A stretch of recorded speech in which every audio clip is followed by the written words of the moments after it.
Rated everyone 10 and up.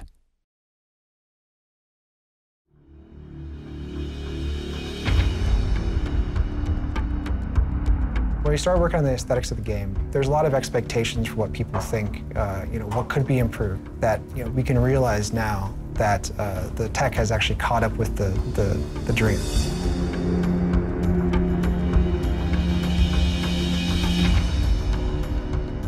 Homeworld 1, we developed at a time when 3D engines were pretty primitive.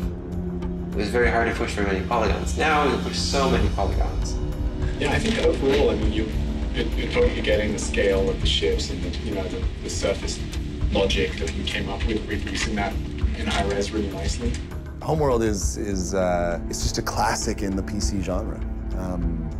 It was the first 3D RTS with a fully 3D camera, and it achieved something, graphically, visually that I don't think anyone had seen before. There was technological things that, after shipping that game that we were like, wow, it'd be so much better if, X, Y, or Z was different. So that crunchy sort of like worn, weathered surface looks really fantastic. That's selling the size of that thing in a big way.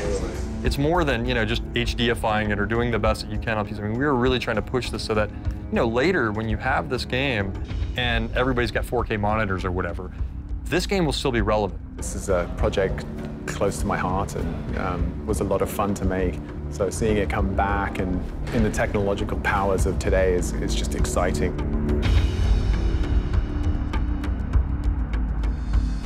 I remember so many people talking about the music and how it made an impact on them because it was anti-video game at the time. Like now, people are really into drama and they do an incredible job with that sort of thing. But at the time, video games were all like, banging techno soundtracks and anger.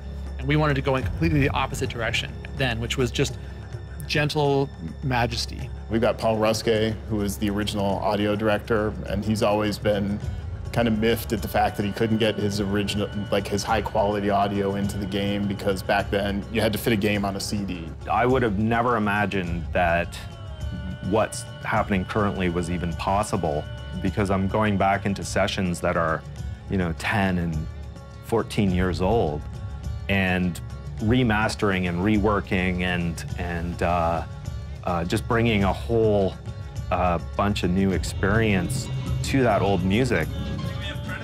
He actually overlaid the audio, the high definition audio onto the videos and showed it to us, and it's a different experience. It just feels way more meaty and it feels richer, and all the voices don't feel tinny. And so when you're trying to tell a narrative as deep as this and you hear that quality, it makes such a huge difference. The first game, I really didn't know what it was. I didn't really know how deep the game was going to be, how beautiful it was going to be, and where it was going to take people. I've come back into the studio and I have such an appreciation for the full story. So the ideal scenario for the remastered version of Homeworld and Homeworld 2 is that when people get this in their hands, that they have the same feeling that I had when I played it for the first time.